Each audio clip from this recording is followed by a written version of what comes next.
moi ce soir, tel que tu es venu. Il y a un dépôt divin que le Seigneur est en train de diriger vers toi, vers ton esprit, vers ta destinée, vers ta famille.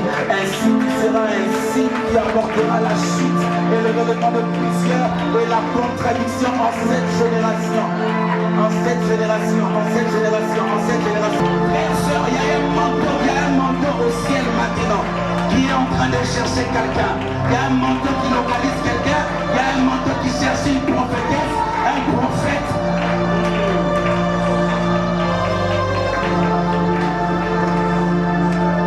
Acclame le Seigneur.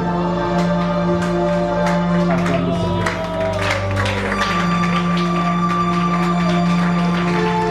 Acclame le Seigneur.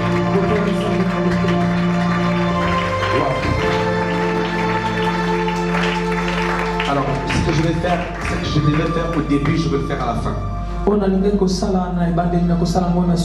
Je vais parler, présenter certains hommes de Dieu importants qui sont dans la salle. Mais vous allez me permettre de faire ceci. Il y a dans cette salle un père pour moi. Ainsi aujourd'hui vous comprendrez que nous ne sommes pas improvisés dans ces choses, mais il y a des gens qui nous ont acceptés, qui nous ont formés et qui continuent à nous diriger, à nous réprimander s'il le faut.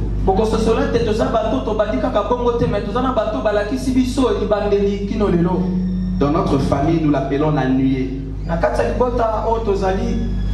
Ce n'est pas quelque chose que nous avons entendu, mais nous avons vu.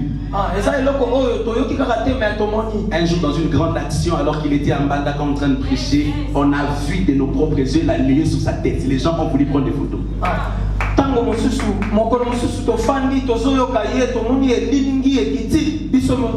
C'est un père pour moi. Vous allez constater que je suis tout tremblant de me tenir devant lui. Il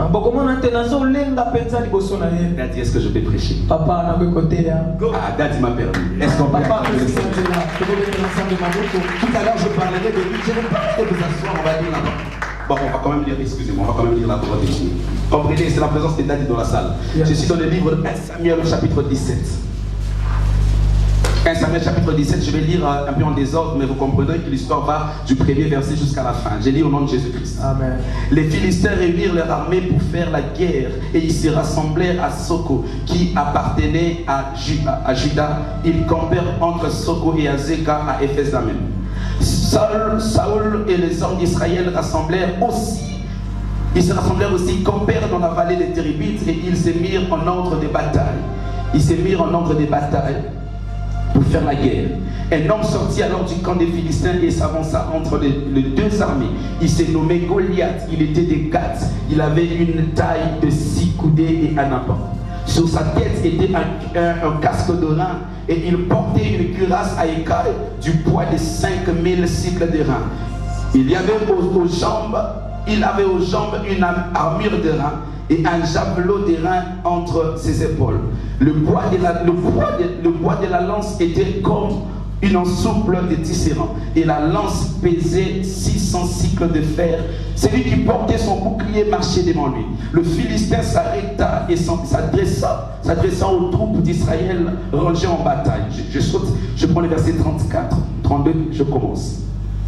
David dit à Saül que personne ne se décourage à cause de ces Philistins. Ton serviteur ira se battre avec lui. Saül dit à David, tu ne peux pas aller te battre avec lui, avec ces Philistins, car tu es un enfant et il est un homme de guerre dès sa jeunesse. David dit à Saül, ton serviteur faisait paître le brebis de son père et quand un grand lion ou un ours venait enlever une des troupeaux, je courais après lui, je le frappais et je l'arrachais. J'arrachais la brebis de sa gueule. S'il se dressait contre moi, je le saisissais par la gorge et je le frappais et je le tuais.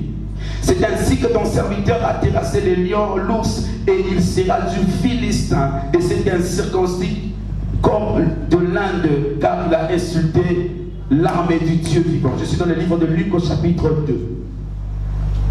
Luc chapitre 2, le verset 25. Je lis au nom de Jésus-Christ. Amen. Luc chapitre 2, verset 25. Lisons. C'est ici que j'aimerais que quelqu'un m'entende dans ma lecture. Et voici, il y avait à Jérusalem un homme appelé Siméon. Cet homme était juste et pieux. Il attendait la consolation d'Israël et l'Esprit Saint était sur lui. Il avait été divinement averti par le Saint-Esprit qu'il ne mourrait point avant d'avoir vu le Christ, le Seigneur. Il vint au temple poussé par l'Esprit. Et comme les parents apportaient le petit enfant Jésus pour accomplir à son égard ce qu'ordonnait la loi, il le reçut dans ses bras, bénit Dieu et dit: maintenant, Seigneur, tu laisses ton serviteur s'en aller en paix selon ta parole, car mes yeux ont vu ton salut. Salut que tu as préparé devant tout le peuple, lumière pour éclairer les nations et gloire d'Israël, ton peuple. Son père et sa mère étaient dans l'admiration des choses qu'on disait de lui. Siméon le bénit et dit à Marie sa mère: voici, cet enfant est destiné à amener la chute et le relèvement de plusieurs en Israël et à devenir un signe qui provoquera la contradiction. Parole du Seigneur. Amen. Père, je te prie pour ces instants merveilleux. Laisse que nous soyons cet instrument que tu vas utiliser pour bénir ces peuples. Au nom de Jésus-Christ. Amen. Je commence mon message en disant exactement ceci. C'est un rassemblement des hommes et des femmes que le Seigneur a choisi lui-même pour un relèvement et une chute dans les jours à venir. Quelqu'un me dit Amen. En fait, exactement, je suis en train de parler aux hommes qui ne mourront pas avant que le monde parle d'eux. En fait, je ne suis pas venu parler à tout le monde, mais je suis venu parler aux hommes et aux femmes qui peut-être n'auront pas leur nom dans la Bible parce que on ne réécrira pas la Bible pour mettre leur nom, mais sûrement dans un dictionnaire quelque part on parlera d'une femme, d'un homme. Je suis ici ce soir mandaté par le Seigneur pour dire à quelqu'un: si tu rates un dictionnaire, tu ne rateras pas un livre qui parlera de toi. Et si tu rates un livre qui parle de toi dans une université, on sera en train de donner un cours et on parlera de toi. Pourquoi? Parce que c'est un rassemblement des hommes qui ne sont pas que des hommes, mais qui sont des signes qui doivent amener la chute et le relèvement de plusieurs. Amen. Alléluia. Parce que le Seigneur, en donnant ces termes, était en train de me parler et parler à mon esprit en me montrant ce que le monde attend dans quelques jours, dans quelques heures, dans quelques instants, dans quelques semaines. Alléluia. Parce que le Seigneur était en train de m'ouvrir les yeux et de me faire voir que tu n'es pas celui que tu crois que tu es, mais tu es celui qui l'a prévu pour le relèvement de plusieurs et la chute de plusieurs, pas qu'en Israël, mais au Congo et dans d'autres nations. Et lorsque nous sommes en train de lire les 2 versets que je donnais, je suis tombé dans l'histoire de David. Excusez ma voix, elle est partie, je suis resté longtemps en prière la nuit. Je suis tombé dans l'histoire de David. David, un jeune homme dans l'adolescence, un jeune homme de 17 ans, un jeune homme dans tous ses états de la jeunesse, tombe sur une affaire où ses frères étaient en bataille pour lutter contre un homme. Cet homme s'appelait Goliath de Gath. Il était élancé. La Bible prend le temps de présenter Goliath avec détail. Alléluia. La Bible prend le temps de parler de Goliath avec beaucoup de détails. Comme pour dire, ce Goliath-là n'est pas votre ami. Ce Goliath-là est fort, il est formé, il l'a. Mais la Bible était en train de présenter un Goliath qui, dans quelques minutes, tomberait devant un garçon non connu. Est-ce que je parle à quelqu'un? Parce que la vérité dans cette histoire, lorsque la Bible nous présente Goliath et la Bible nous présente David, frères, sœurs, la vérité des vérités, c'est qu'il n'y a pas match. Nous croyons à cette histoire parce qu'il s'agit de la Bible et nous croyons que la Bible est la vérité. Si on sort cette histoire de la Bible, on le raconte dans un livre non limaté. Que petit on a comme Goliath. Si on sort cette histoire de la Bible, on la met dans un roman, je ne croirais pas. Je ne croirais pas que David a pu tuer Goliath. Alléluia. Mais parce qu'il s'agit de la Bible, vous comprendrez qu'au-delà de la force de David, il y a une puissance, il y avait une force que l'homme ne peut pas expliquer, qui se cachait derrière la petite main de David, derrière le petit effort de David. Amen. Alléluia. Goliath était un homme fort, lancé, compétent. Goliath avait tous les renommées du monde et Goliath faisait peur. La Bible dit pendant 40 jours, il a lancé un défi en Israël et personne. Ah, tu es là pour interpréter? Où j'ai ton bruit? Bon, on y va maintenant. On fait partir. Voilà, maintenant on y va. La Bible raconte que David, tombe dans une histoire où il y avait un monsieur élancé fort. Un seul homme qui faisait peur à toute une nation. Pas pendant un seul jour. Pendant 40 jours. Ça fait chaque jour ils étaient obligés d'entendre les insultes des noms de David de Goliath. Chaque jour ils étaient obligés de voir Goliath insulter leur Dieu. Mais un matin le Seigneur s'est décidé de passer par Jessé, le père de David. Un matin le Seigneur s'est décidé de passer par Jessé, le père de David. Pour dire à David d'aller voir ses frères dans le lieu de bataille. Lorsque David arrive, ce n'était pas pour aller rendre visite, mais c'était une opportunité pour manifester qu'il était ainsi.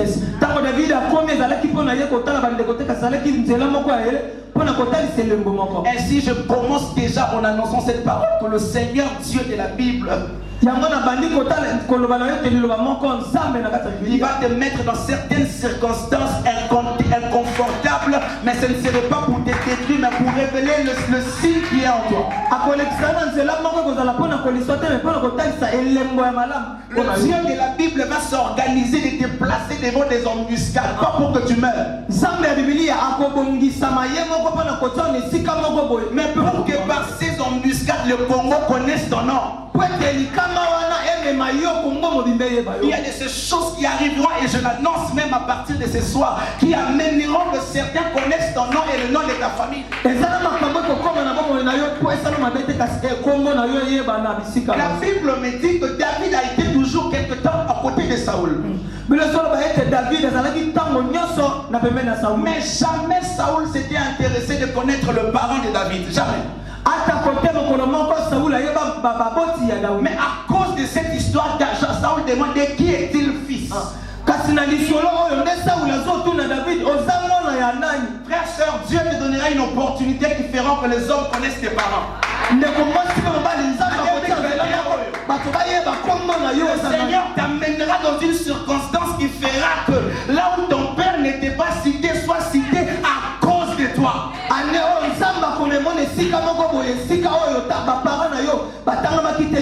Et j'entends les gens dire Mwana Yanani Wana. Si c'est une première fois que les Chinois apprendront à prononcer les noms de ta famille, ce serait parce que tu vas être en Chine en train d'être présenté dans une conférence. Si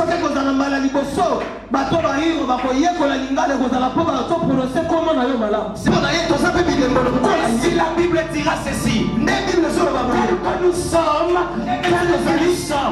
de la même manière, Jésus pouvait contredire plusieurs lois. La loi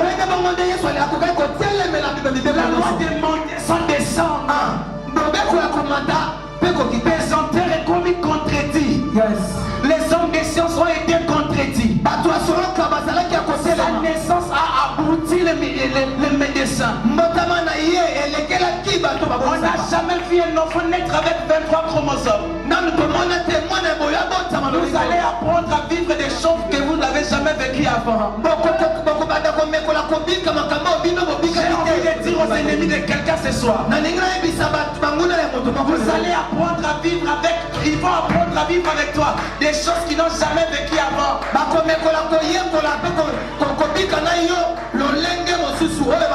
Ils vont apprendre à se réveiller et avoir chaque jour un changement dans ta vie. Un matin une nouvelle voiture, un autre matin une nouvelle maison, un autre matin une nouvelle croix, un autre matin une nouvelle et finalement un autre matin on déjeune avec le président de la République.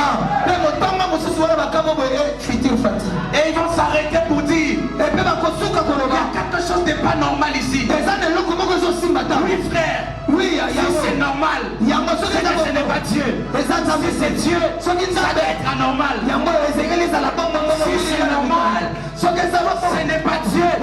Si c'est Dieu, ça doit être pas normal.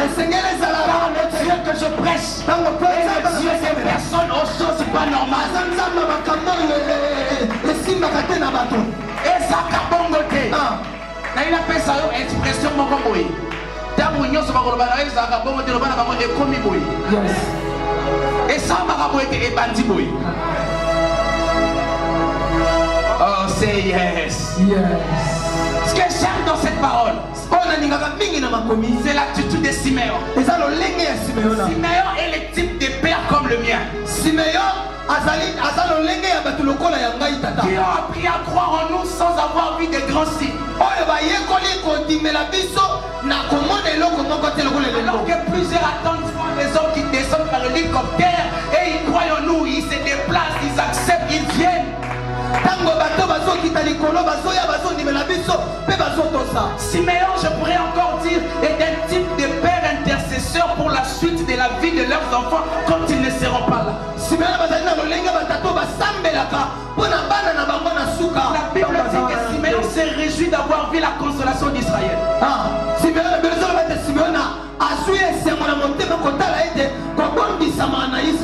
Parce que pour Siméon c'était une préoccupation. Qu'est-ce que Israël deviendra, Seigneur? Qu'est-ce que Israël deviendra, Seigneur?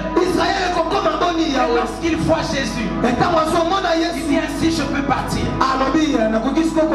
Siméon, je voudrais te dire une chose. Parce que tu es un bon père, mais tu maîtrises aussi la parole de Dieu. En réalité, Siméon était en train d'entrer dans la pensée de Joël 2:28.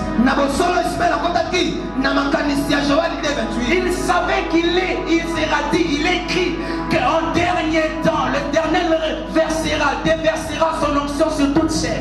Mais il y aura des fils et des filles qui n'étaient pas classés, programmés, acceptés, mais qui prophétiseront et qui opéreront des signes et des miracles.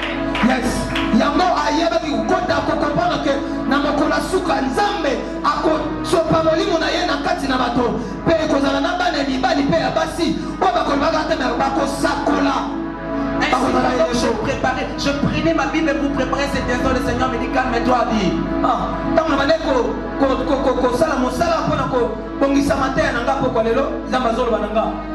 Calme-toi. Tu sais pourquoi tu devais te calmer, Israël?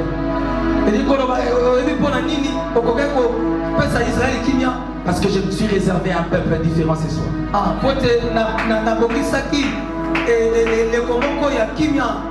Je pouvais clairement voir dans mon esprit des hommes et des femmes qui avaient une autre dimension en sortant de ces lieux.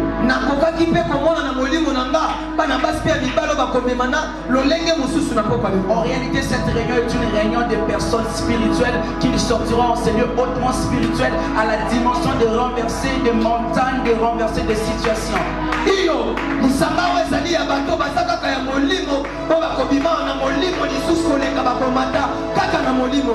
Cette réunion est une réunion de personnes, des hommes et des femmes capables de sortir avec un nouveau manteau ce soir.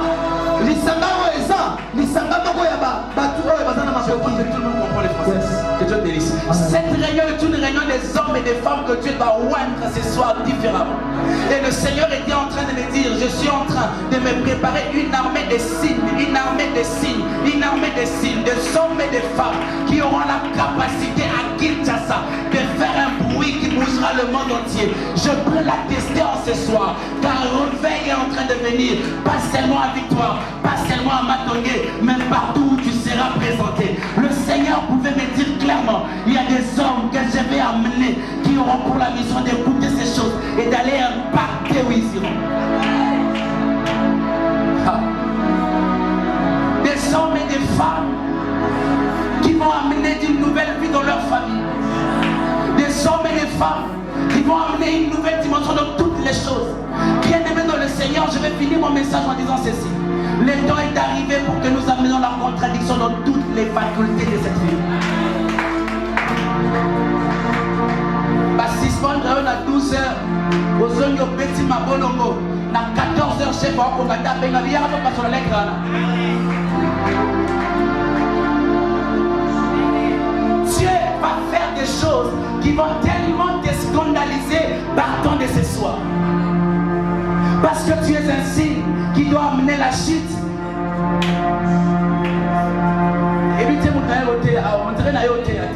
Je suis venu parler à quelqu'un. Que ta vie n'est pas ce que tu crois.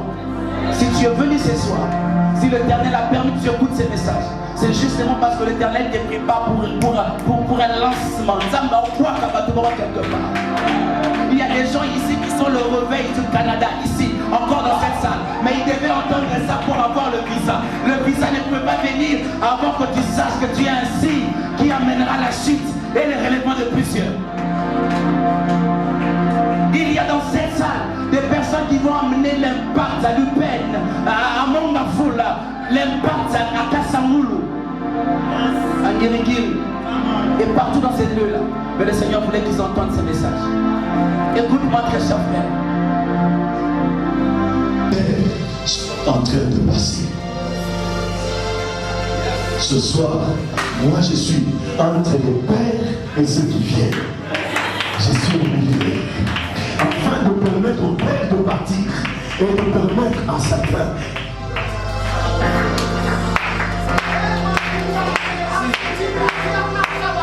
Pas ce qui arrivera, tout d'un coup, homme de Dieu, je vois des hommes et des femmes, ils étaient jeunes, ils étaient beaux de visage, ils étaient jeunes comme cela, ils étaient en train d'apparaître de partout. Alors que je pleurais, je disais, mais s'ils ne viennent pas, qui est-ce qui restera? Il dit, Jean-Pierre, arrête, je vais en train de susciter une génération des hommes et des femmes que moi-même, cet esprit-là est en train de descendre maintenant. Et le Seigneur me disait ceci, ça sera une génération des hommes. La crainte de l'Éternel, l'esprit de la révélation, l'esprit de la sagesse, l'esprit. Il me dit ceci, quand tu verras cet homme partir, alors tu feras que ces choses arriveront dans la suite des temps. Bien-aimé, Dieu, investis plusieurs. Merci aujourd'hui. Et ce qui est grave, ce que je porte, c'est mes parents spirituels qui m'ont donné l'archevêque Pauvre Diamant et maman Judith. Ils m'ont donné ça au jour où j'ai atteint les 40 ans d'âge. Et c'est ce manteau que j'amène. Je voulais sortir. L'esprit me dit, prends ton manteau. Je dis, Seigneur, qu'est-ce que je vais en faire? Ce n'est pas moi qui suis au service. Il dit, prends le manteau. Touche-lui, sur qui ce manteau descendra. Je le porte ainsi. Aujourd'hui, tu es investi. Je dis, tu es investi. Non, je veux bien parler. Tu es intronisé. Je veux bien parler. Tu es positionné. L'esprit du prophète, est-ce derrière, est-ce devant, est-ce partout. Il y a, protocole sur les prêts. Il y a là trois qui s'ajoutent. Il y a trois qui s'ajoutent. Ça fait 7. C'est l'esprit. Une dimension de prophètes qui ne viennent pas raconter des choses, mais qui viennent prendre les écrits sur lesquels étaient écrits au sujet des hommes, et ils le sortent de là et ils disent aujourd'hui s'accomplit ce que vous venez d'entendre. Si s'il te plaît, le Seigneur ne m'a pas autorisé de prendre de l'huile, mais je sens de l'huile dans l'air. Je sens une corne d'huile en l'air. Je sens une corne d'huile en l'air. Il y a quelqu'un qui va sentir littéralement l'huile en train de descendre sur son corps. L'huile en train de descendre. Je vois 4 filles. Je vois 5 filles. Elles sont là. L'huile en train de descendre. Il y en a même d'autres qui auront de l'huile. Je vois entre tes mains la poudre d'or. Je vois entre tes mains la poudre d'or. Je me rappelle une fois, il m'a dit, Jean-Pierre, le temps arrive. Et tu as accompli ces signes aujourd'hui. Où les églises ne seront plus dans les mandalas. Où les églises ne seront plus dans les coins des rues. Mais les églises seront dans des grandes hôtels. Dans des grandes salles. Comparables à la salle du palais du peuple. Et aujourd'hui, frère de Dieu dans le Seigneur, nous sommes là. C'est l'heure de l'accomplissement de la parole, de la prophétie. Oh, mais je rentre. Il me dit ceci. L'heure arrive. Quand tu verras ce signe, c'est ça. Ça va poser sur toi. Il y a des porte-monnaies qui vont tomber. Il y a des sacs qui vont tomber. C'est ça. Ce sera que Dieu est en train de libérer ce soir. Pour position. La chevelure de Dieu. C'est affaire.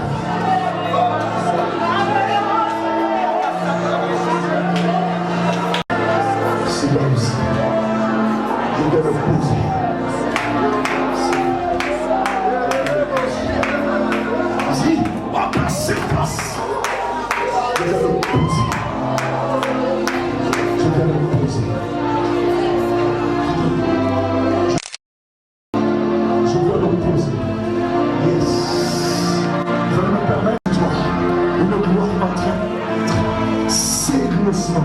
Tu avais perdu lui, tu as perdu les visions.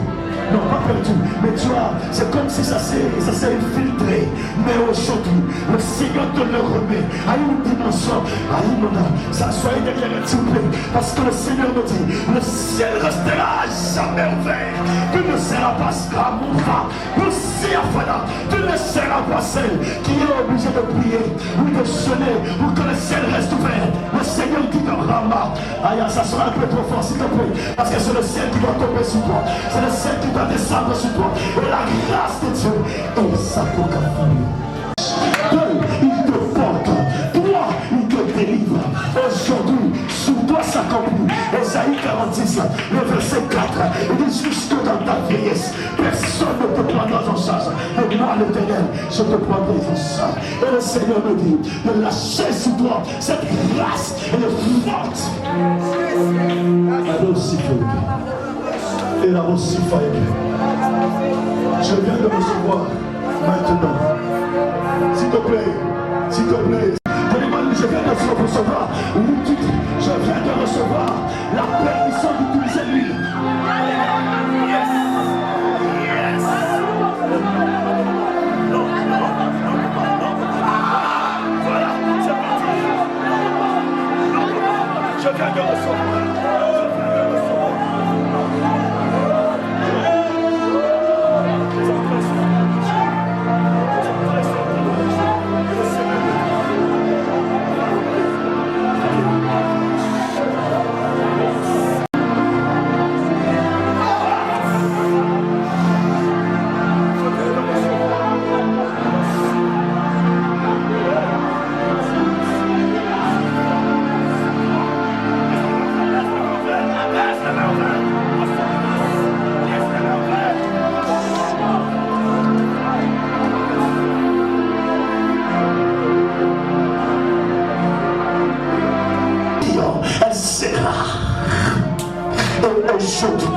Je ne suis pas venu faire quoi que ce soit. Je suis venu te positionner. Je suis venu te positionner. Et tu montes. J'ai dit que tu montes. C'est par un prophète. Israël en place. Aujourd'hui, je suis venu dire à quelqu'un, quel que soit ce que tu es, quelle que soit la manière dont tu sens. Si tu sens mauvais, je m'en fous. Si tu sens mauvais, je m'en fous. Si tu sens mal, je m'en fous. Et aujourd'hui, il a possédé. Je dis, tu ne marcheras plus à pied. C'est juste que Dieu, c'est parti. Tu ne seras plus jamais la même personne. Je dis, c'est parti. Je viens de recevoir je viens de recevoir la permission d'utiliser l'huile. Yes. Yes. Non. Voilà, c'est parti. Je viens de recevoir.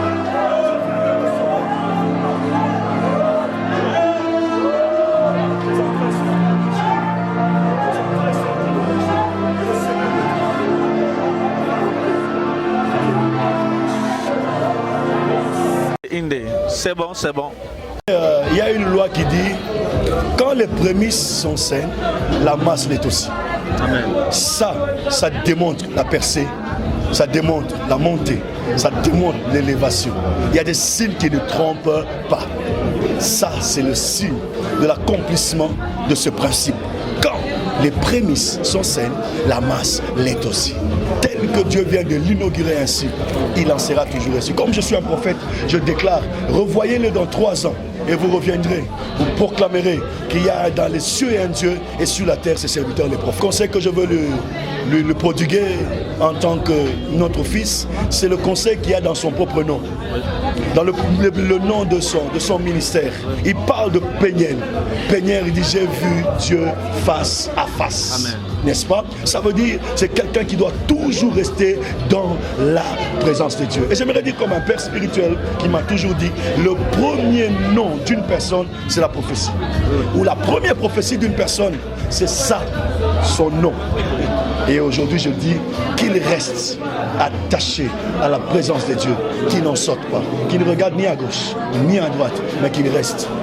Je garde une très bonne image d'un pasteur intègre. intègre. Il n'a jamais été un père spirituel pour moi. Je l'ai connu dans la ville parce que j'ai grandi avec un père qui était dans sa trempe. Alors, un père où aujourd'hui, on peut dire, on cherche encore des hommes intègres comme lui. Et le jour où le Seigneur m'a donné la révélation de sa mort, une année avant sa mort, c'est ce jour-là où j'ai compris que Dieu a transféré sur moi l'intégrité qu'il y avait aussi sur lui. Non seulement sur moi, mais sur plusieurs autres générations qui allaient venir. Lui n'est plus avec nous, il est déjà parti, il nous a précédés dans la gloire, mais cet esprit qui était sur lui d'intégrité est aujourd'hui avec vous, avec cet homme que vous voyez, le révérend Israël Beniel, est un homme extraordinaire. Et parce qu'il est divin, il restera divin. Merci et que Dieu vous bénisse. J'ai extrêmement Dieu. C'était certes un culte inaugural pour la CMPI, mais pour moi c'était un moment de shift, un moment de transformation. Nous bénissons Dieu pour le dépôt qu'il a libéré pour nous ce soir et nous souhaitons et nous désirons que chaque culte continue ainsi. Nous le croyons que ça sera plus que ça parce que le Seigneur dit la gloire de la seconde maison sera plus grande que celle de la première. Que le Seigneur soit béni, c'est un culte fantastique. Qu'il reste fidèle à Dieu et sensible à sa voix. Shalom peuple de Dieu, j'ai béni Dieu pour ce qu'a été cette soirée. C'était vraiment une soirée bénissante où on nous a parlé du signe qui provoquera la contradiction. Alors moi je crois qu'au-delà du message, au-delà d'un serment, ça a été un son, un oracle, un message générationnel. Et j'ai béni Dieu pour la présence, pour le message du pasteur Israël Divin, l'église Saint-Pays internationale. Et j'ai béni Dieu aussi pour la présence d'un père pour nous, le prophète Bouzamou, pour cette bénédiction.